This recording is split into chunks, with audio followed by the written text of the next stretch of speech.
그럼 첫 번째 강연을 시작하도록 하겠습니다. 첫 번째 강연은 생명공학 기술이 적용된 대형 동물의 현황과 전망이라는 주제로 서울대학교 장구 교수님께서 발표해 주시겠습니다. 큰 박수 부탁드리겠습니다.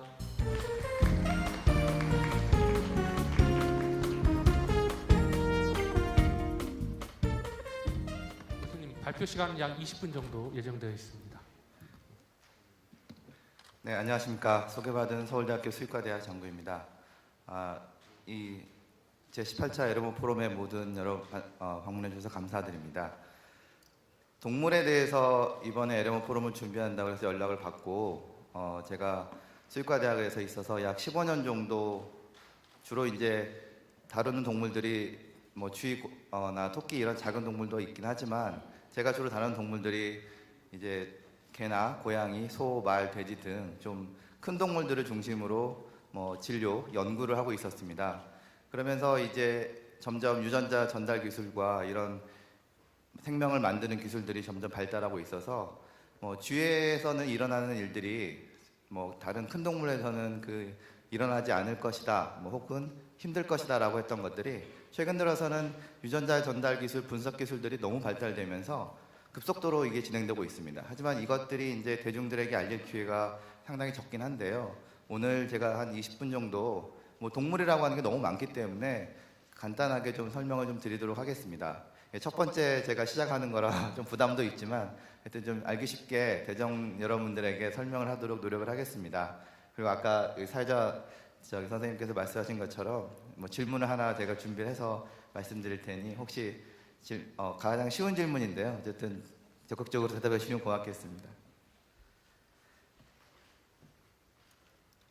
그래서 저희가 보통 이제 동물이라고 하면은 그 종류가 너무나 많습니다. 사실은 지금 지구상에 조사된 것만 해도 제가 알기로 5,400여 가지 이상의 포유동물이 존재해 있다고 알려져 있고요. 그 많은 동물들을 저희가 다 알 수 없고요, 사실은.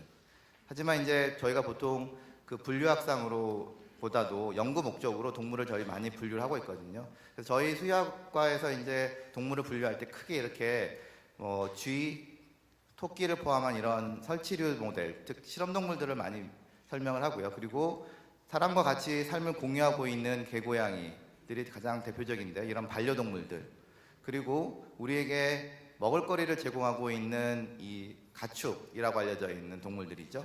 그래서 이런 동물들, 그런 것들을 우리가 이제 저희 과에서는 산업동물 혹은 대형동물, 가끔은 이제 그거를 식품동물이라고도 부르기도 합니다. 왜냐하면 저희에게 고기, 우유, 계란 등등을 주고 있기 때문에 식품동물이란 말도 쓰고 있고요.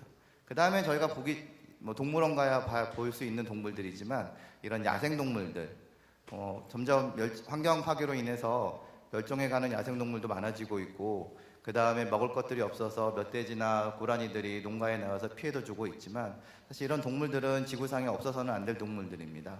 그런 생태계가 무너지게 되면 결국 우리 삶도 자체가 영향을 받기 때문에 이런 모든 동물들, 즉 지구상에 생명체 존재하고 있는 것들이 서로 공존해야 우리 인간도 더 평화롭고 행복하게 살 수 있을 거라고 믿고 있습니다.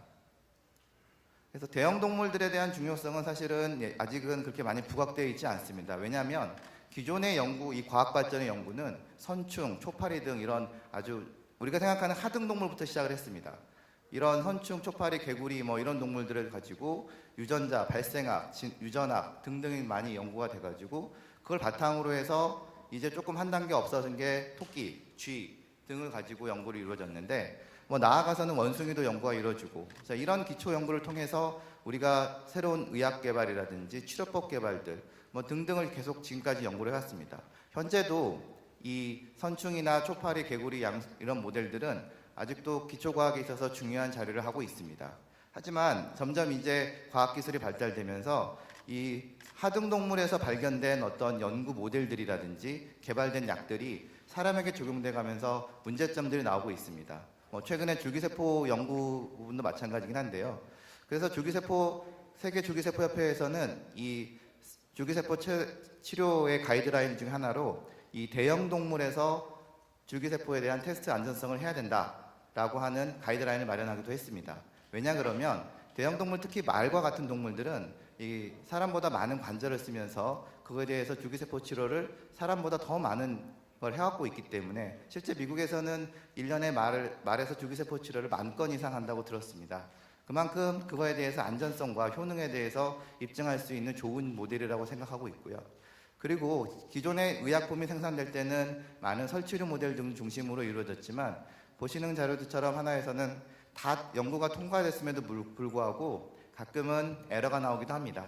그런 오류를 최소화하기 위해서 좀 더 많은 동물들, 즉 혹은 사람과 같이 삶을 공유하고 있는 동물들, 그래서 개나 고양이는 원래 연구 모델엔 많이 사용되지 않았지만 미국에서는 최근에 대해서 이제 암 같은 경우는 자연 발생할 수 있는 암은 사람하고 거의 개고양이밖에 없습니다. 마우스나 이런 쥐나 이런 암들은 사람이 인위적으로 유발시켜서 나오는 것들이지 자연적으로 암이 나오는 건 아닙니다, 거의. 하지만 이 개나 고양이에서는 즉 사람과 삶을 공유하고 있고 먹을 걸 공유하고 있고 환경을 공유하면서부터 다양한 암을 발생시킬 수 있는 자들이 사람에게뿐만 아니라 집에서 같이 키우고 있는 개에서도 똑같이 발생을 하고 있습니다. 그래서 점점 이제 우리가 새로운 연구를 할 때 있어서 새로운 물질을 만들고 있어서 이제 기존에 만들어졌던 연구들이 이런 초파리나 선충을 넘어서서 이제 대형 동물에 대한 것들이 조금 더 검증이 되어야 된다는 게 인식이 되어져 왔고 앞으로도 그 활용도가 점점 높아질 것 같습니다. 제가 두 편의 네이처에 나와 있는 사이언스와 네이처에 나와 있는 리뷰를 하나 갖고 왔는데요. 왜 대형 동물이 중요한가에 대해서 뭐 다 아시겠지만 지금 보시는 왼쪽에서 보던 이 라지 애니멀 디지즈라고 해가지고 대형 동물들, 사람과 즉 대형 동물에 있어서 공통점으로 나타나는 질병들이 꽤 많습니다. 몇 년 전에 우리나라를 휩쓸었던 이 신종플루, 즉 돼지에서 나왔던 인플루엔자가 사람에게도 발생을 할 수 있고요. 그리고 튜버클로시스, 그리고 스크래피, 광우병이라고 하는 질병, 그리고 그 다음에 루케미아, 로타바이러스 이런 등등 우리가 알고 있는 이런 큰 동물들에서 질병들이 실제 이제는 사람에게 직접적으로 와닿기도 하고요. 일부는 또 그 메커니즘들이, 그 기전들이 사람 거와 매우 유사하게 되고 있어서 점점 그 중요성이 부각되고 있는 게 사실입니다. 하지만 이게 동물이 워낙 크고 관리하기가 어렵고 그 다음에 숫자 자체가 제한적이기 때문에 마우스나 다른 동물에 비해서 연구의 깊이라든지 그다음에 반복전 횟수가 제한적이 있을 뿐이지 실제 그 연구의 활용도에 있어서는 다른 어떤 동물보다 이 동물들이 더 높은 가치를 가지고 있다고 생각하고 있습니다. 그래서 기존의 유전자 변형 동물을 만드는 방법은 주로 마우스를 통해서 이루어졌었습니다. 그래서 DNA나 배아주기 세포가 잘 개발이 된 마우스를 중심으로 해서 이 마우스를 해서 엄청나게 많은 1980년도에 배아주기 세포가 마우스에서 분리되면서 이걸 가지고 수천 종의 유전자 변형 마우스들이 태어났죠. 그래서 이런 마우스들을 가지고 정말 많은 지금 현재 과학기술을 개발하고 있고 우리 인류에게 사실 새로운 치료법들과 의약품들을 발견하기 위해서 여전히 희생되고 있습니다. 하지만 이런 동물들의 이제 마우스 동물을 가지고 방법을 가지고 이 큰 동물들, 뭐 개, 고양이, 소, 돼지 등등을 유전자 변형 동물을 만들려고 하니 이게 배아주기 세포도 만들어져 있지 않을 뿐더러 DNA 전달 방법이나 다양한 유전자에 대한 구성들이 아직은 이해가 부족해서 한계에 있었습니다. 하지만 1997년도 이 복지양 돌리의 탄생으로 인해서 이 대형 동물에서도 유전자 변형 동물들이 이제 할 수 있다라는 시작을 알리게 되었습니다. 복지양 돌리는 과학사에 있어서 여러 가지 큰 사건들이 있었지만 가장 큰 획기적인 사건이라고 할 수가 있습니다. 이미 그 개념에 대해서는 1960년대부터 개구리를 통해서 복제가 된다는 개념들은 정립이 됐었지만 이 양에서 이게 큰 동물들에서 복제가 된다는 사실은 전 세계를 깜짝 놀라게 했었습니다. 이미 분화가 끝나버린 DNA가 다시 난자에 들어가서 성체가 될 수 있다는 사실을 보여줌으로 인해서 사람들은 그거에 대해서 많은 우려를 표시하기도 했지만 그로 인해서 다양한 동물들이 태어났습니다. 지금까지 태어난 동물의 품종수만 해도 복제 동물들이 제가 알기로는 종만 해도 12종 이상이 넘고요. 태어난 복제 동물만 세도 정확히 세보진 않았겠지만 그 자체도 알 수도 없겠지만 제가 알기로도 1000마리는 넘을 겁니다. 전 세계에 1000마리는 넘을 것 같은데요. 뭐 10,000마리도 될 수도 있을 것 같습니다. 왜냐하면 이미 뭐 일부 회사들이나 미국이나 이런 회사에서 복제 이 기술을 사업화를 한 데가 있기 때문에 과연 그게 몇 마리가 됐는지를 예측할 수는 없습니다. 그만큼 복제 기술들이 이제 안정화되고 나아가서 유전자 기술이 안정화되면서 이제 큰 동물에서도 유전자 변형 동물들을 만들 수 있겠다라는 것들이 시작이 됐었습니다. 그래서 1997년 복제양 돌리 이후로 2000년도부터 시작 들어와서 이 복제 동물을 이용한 유전자 변형 동물들이 급속도로 빠르게 증가했었고요. 그런 것들에 대해서 제가 앞으로 몇 장 정도 슬라이드를 대표적인 것들을 보여드리도록 하겠습니다. 첫 번째, 이 형질 전환 개입니다. 이 형질 전환 동물 개는 사실은 뭐 개라는 동물들은 우리에게 반려동물이기도 하지만 사람에게 있어서 가장 중요한 질병들, 즉 유전 질병들에 대해서 굉장히 많은 공통점을 갖고 있습니다. 앞서 말씀드린 것처럼 암, 당뇨, 그다음에 결망, 그다음에 당뇨병, 그리고 췌장암, 뭐 림포, 그다음에 혈액암 등등해서 굉장히 많은 200여 가지 이상의 질병을 사람과 공유하고 있고 그 치료법이 굉장히 유사합니다. 실제로 저희 수의과대학 동물병원에서도 개에서 발생한 암 등을 치료하기 위해서 사람에서 치료하고 있는 방법과 매우 유사하게 적용을 하고 있습니다. 그런데 실제로 이게 암에 걸린 개 혹은 질병에 걸린 개를 발견하기가 상당히 쉽진 않습니다. 사람처럼 그 숫자가 적기 때문에 특히 우리나라에서는 적기도 합니다. 그러면 인위적으로 우리가 좀 그런 특정 위험한 질병들을 만들기 위해서 유전자 변형 동물들, 암이 발생하는 개 혹은 당뇨가 발생할 수 있는 개 모델을 만들어서 새로운 연구 모델, 전 세계에서 가장 많은 질병을 갖고 있는 사람에서 당뇨병인데 그런 부분들에 있어서 어떤 단초를 줄 수 있는 게 이 형질 전환 개 연구라고 되어 있고 실제로 2009년도와 2011년도에 국내에서 유전자 변형 기술을 적용해서 복제 개가 태어나서 이 학술에 보고 적이 있습니다. 그리고 그 다음으로 돼지입니다. 돼지는 뭐 최근 들어서 하도 언론에 많이 나오기도 하고 사람들에게 많은 관심을 받았던 동물들입니다. 뭐 그동안 삼겹살로만 알려졌던 이 돼지의 어떤 주 인식이 이제는 엄청 비쌉니다. 돼지가 한 달 하숙비가 100만 원 될 정도로 돼지 먹고 자른 거 한 마리 키우는데 깨끗한 환경에서 유지비만 100만 원이 들어갈 정도로 상당히 어렵습니다. 하지만 이 돼지에서 장점은 이 사람과 장기 사이즈가 비슷하고 생리학적인 부분에서 마우스보다 더 가깝다.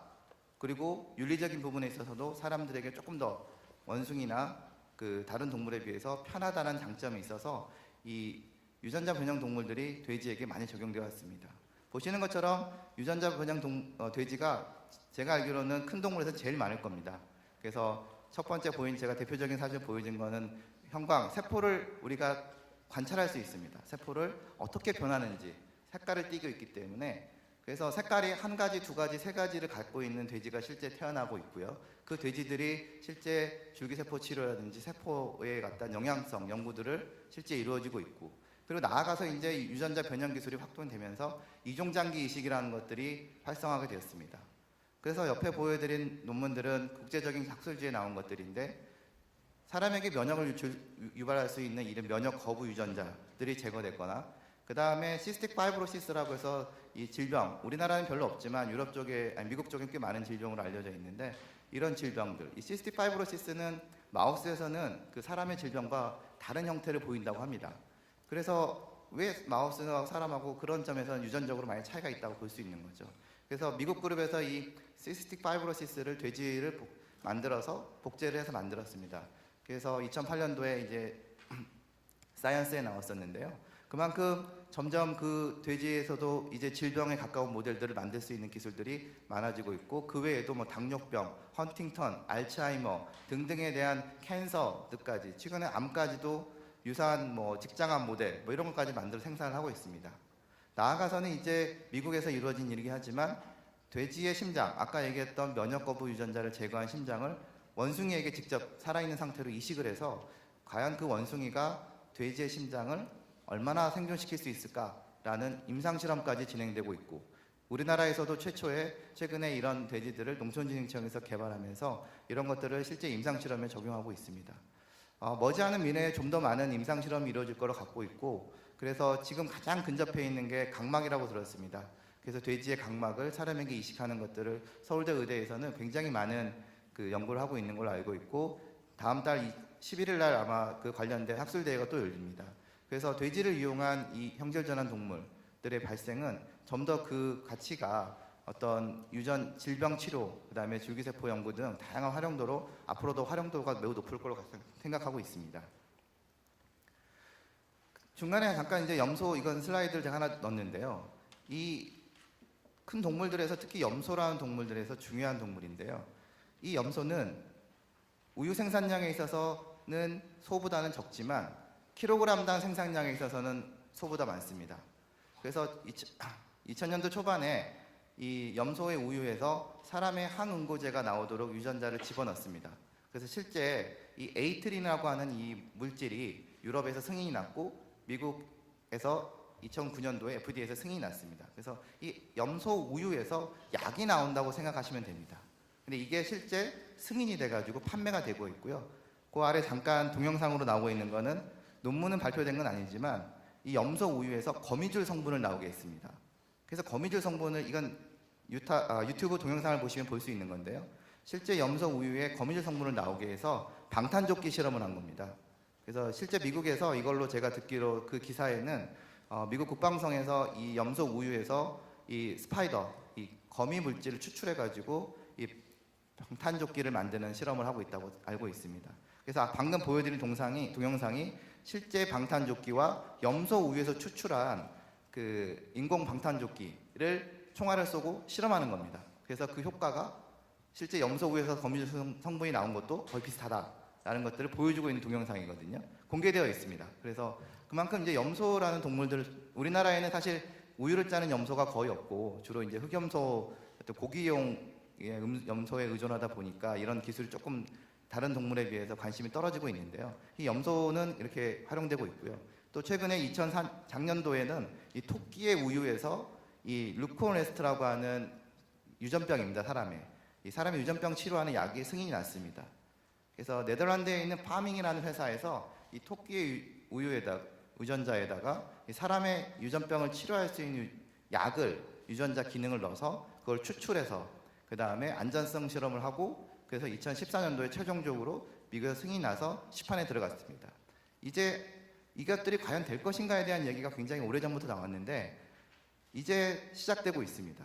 물론 이제 그동안에 많은 기업들이나 벤처 회사들이 이 오랜 기간이 걸리거든요. 이 동물을 만들어지고 관련된 규정을 따르고 그 다음에 승인받고 하는 과정에 10년 정도 이상 걸리는 것 같은데 그래서 시작했던 많은 기업들은 중간에 문을 닫고 성공을 못하기도 했지만 꾸준히 이 연구를 지원했던 이 두 그룹들은 결국 상업화에 성공을 해서 기업적으로 우리가 얘기했던 자 우유에서 약이 나온다라는 게 정말 현실이 될까를 갖다가 증명을 해서 보여주고 있습니다. 그것들을 실제로 판매도 되고 있고요. 그렇게 나온 동물들이 대상이 되는 게 사실 소가 제일 매력적인 동물이죠. 왜냐하면 소는 하루에 30리터 이상의 우유를 짤 수 있을 정도로 굉장히 많은 우유를 내는 동물입니다. 그래서 이 소에 대한 연구들이 굉장히 많이 지금까지 이루어졌고 2009년도에 소의 유전차 해독이 다 이루어졌습니다. 그로 인해서 사람들은 이제 소에 대해서 더 많이 알게 됐죠. 우리는 이제 물론 꽃등심과 그 다음에 1등급 우유, 치즈, 요거트 등에 더 익숙해져 있지만 소에 있어서 유전자 정보들은 다른 어떤 동물보다 잘 밝혀져 있습니다. 굉장히 많이 밝혀져 있고 굉장히 많은 연구들이 이루어져 있습니다. 어떻게 하면 우리가 꽃등심을 많이 나오게 할 수 있는가? 그런 정보들도 연구를 하고 왜 소고기 지방은 사람을 중독시킬 만큼 맛있을까? 이런 부분들에 있어서도 관심이 많습니다. 그런 측면을 벗어나서 소에서도 2009년도에 나온 결과지만 소에게 사람의 면역 유전자를 집어넣습니다. 이뮤노글로빈이라는 유전자를 집어넣어서 옆에 보이는 것처럼 이 소는 사람 면역 유전자를 갖고 있어서 외부에서 병원성 물질, 즉 안티젠이라고 하는 항원이 들어오게 되면 이 소가 방어하려고 항체를 만들어내는데 그게 소게 아니라 사람 걸 만들어냅니다. 그래서 2009년도에 네이처바이오텍에 나왔던 연구 결과입니다. 그래서 이제 사람들은 이게 2099년도부터 거의 이런 연구를 이루어졌는데 16년이 지나니까 연구 기술이 발달되면서 소에서도 사람의 면역 유전자를 집어넣고 그 혈액 내에는 소의 안티바디가 아니라 사람의 안티바디가 있다. 그런 것들을 증명되고 있습니다. 그래서 이 미국 그룹에서는 이것들을 분리정제해서 안티바디 치료법을 가지고 항체 치료법을 하기 위한 연구를 하고 있는 걸로 알려져 있습니다. 옆에 보이는 그림은 저희가 작년에 이제 만들었던 소입니다. 저희가 계속 제가 주로 소 연구를 많이 하고 있는데요. 그래서 저희가 형광 유전자를 두 가지를 집어넣어서 처음에는 파란색 유전자지만 외부의 조건이 달라지면 빨갛게 변신을 할 수 있는 소를 저희가 연구를 한 적이 있습니다. 실제 이 소는 벌써 1년이 됐고 건강하게 잘 자라고 있고 아무 문제가 없습니다.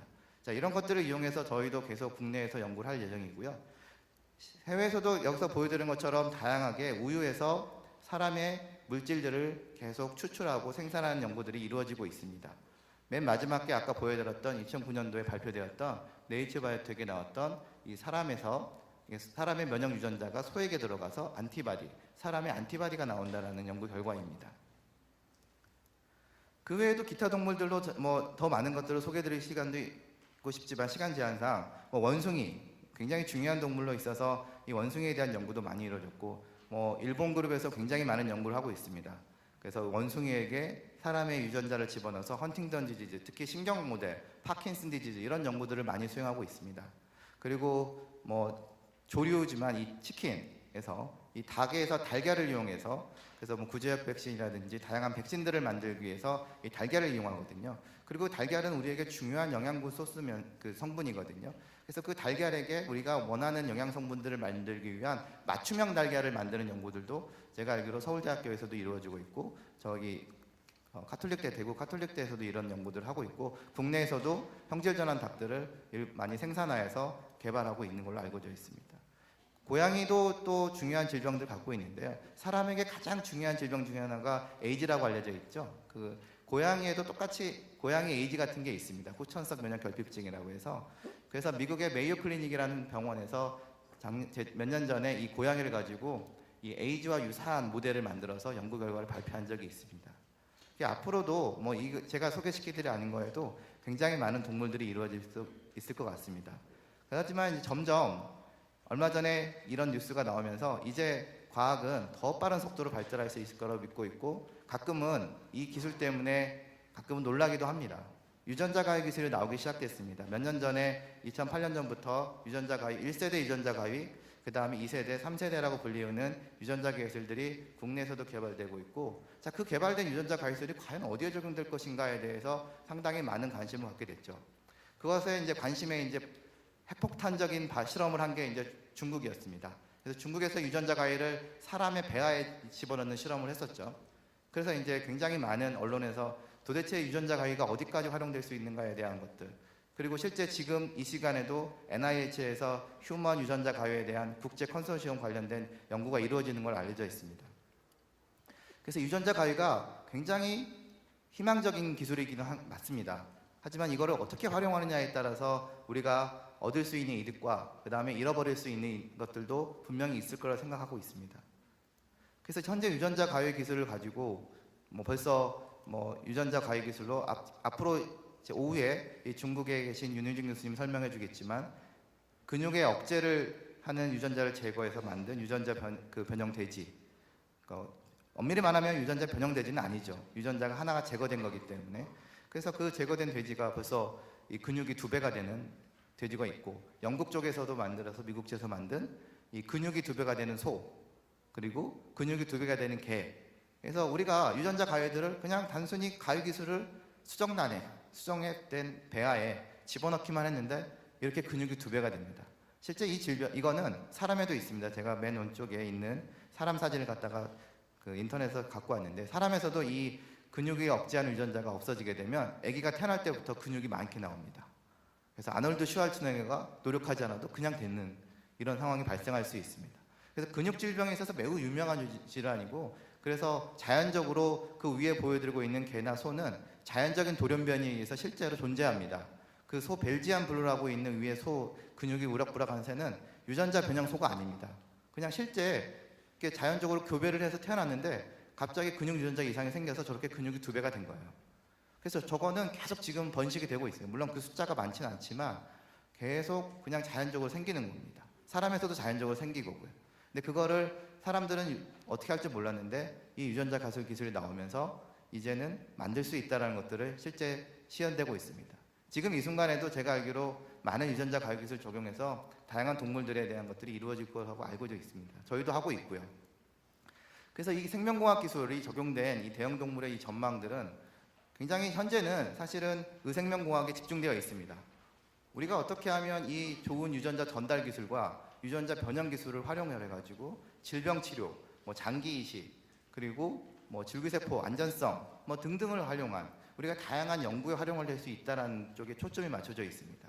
하지만 일각에서는 이런 생명공학 기술 적용해서 이제 앞으로 우유가 나오는 거 아니냐, 고기가 나오는 거 아니냐, 이제 이런 것들에 대한 얘기가 나왔고, 실제로도 앞서 여기 뭐였지만 벌써 이제 고기가 이제 중국 쪽에서 이런 관련된 연구를 계속 활발히 하고 있는데, 앞으로 이렇게 근육이 2배가 된 돼지를 산업화를 하면 과연 누가 먹을 것인가, 정말 안전할 것인가, 뭐 이런 부분들에 대한 논의가 많이 이루어질 것 같습니다. 지금은 생산 단계에 있지만 사실은 잘 모르는 단계이죠. 일반 국민들은 특히. 연구자 입장에서는 제가 알기로는 더 많은 돼지들이 태어나고 더 많은 소들을, 더 많은 양, 더 많은 염소들이 계속 태어나고 있지만 접할 수 있는 기회가 적기 때문입니다. 주로 그 연구 목적들은 현재까지도 의생명공학 연구에 집중되어 있는 게 사실이고요. 하지만 앞으로 이제 이게 식품으로 될 가능성이 굉장히 높습니다. GM 연어가 승인된 것처럼 과연 이게 승인이 됐을 때 우리가 어떤 준비를 해야 될 것인가, 어떤 기준을 마련해야 되는가를 국가에서 조금 더 빠른 시간 내에 법 제안을 하지 않으면, 이 기술은 1년 만에 돼지는 뭐 20마리 이상 만들어낼 수 있는 기술이 있거든요, 현재는. 근데 법을 하나 만들려고 그러면 제정되고 활용되는 데까지 뭐 4, 5년씩 걸리기 때문에 너무 밸런스가 많지 않습니다. 그래서 벌써 미국이나 유럽에서는 이 복제동물, 특히 먼저 활용 우선돼야 될 게 복제동물인데요. 이 복제동물에 대해서 안전성에 대한 것들도 이미 다 끝내놓고 그거에 대해서 법적 가이드라인을 만들어 놓고 있는데, 뭐 국내에서는 사실 그거에 대해서 이 뜨거운 감자여서 그런지 어느 부처에서도 명확하게 지금 답변을 못 내놓고 현실이고, 그걸 갖다가 지금 활발하게 논의를 못하고 있지만, 그러는 사이에 벌써 유전자 가해 기술과 이 복제 기술이 만나면서 이제는 내가 맞춤형 동물을 마음대로 말 수 있는 게 현재입니다. 사실은 나는 눈을 파랗게 만들고 싶어, 나는 털을 뭐 나만의 빨주노초 파란머로 만들고 싶다고 하면 실제 가능합니다. 하지만 그 목적이 무엇이냐에 따라서 우리가 이거를 인정할 것이냐 말 것이냐에 대해서 나눠질 것 같은데요. 그걸 맞춰서 연구 기술은 정말 어떤 것보다 지금 현재 빨라지고 있습니다. 그래서 앞으로 이게 우리가 많이 고민을 해야 될 부분들입니다. 다른 동물들은 이제 앞으로 이제 물고기나 곤충 이런 동물들에 비해서 큰 동물들은 관리가 쉽습니다.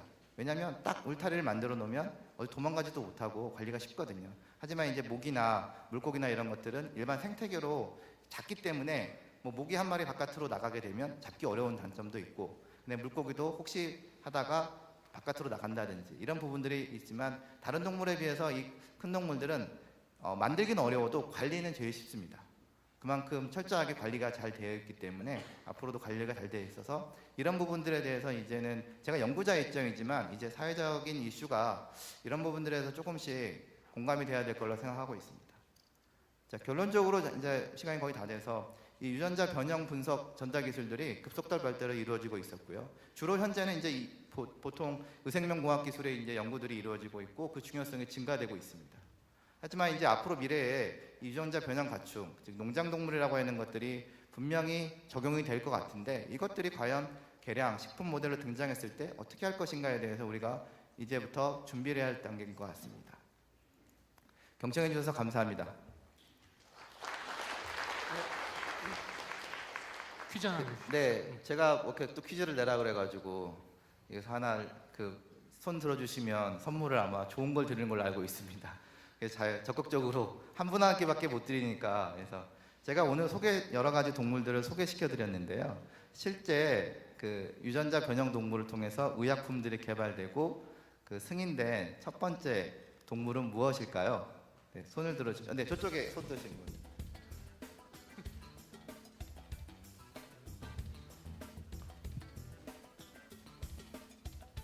염소. 네, 정답입니다. 고맙습니다. 앞으로 나오시기 바랍니다.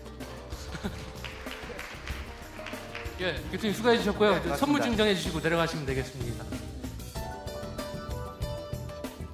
예, 축하드립니다.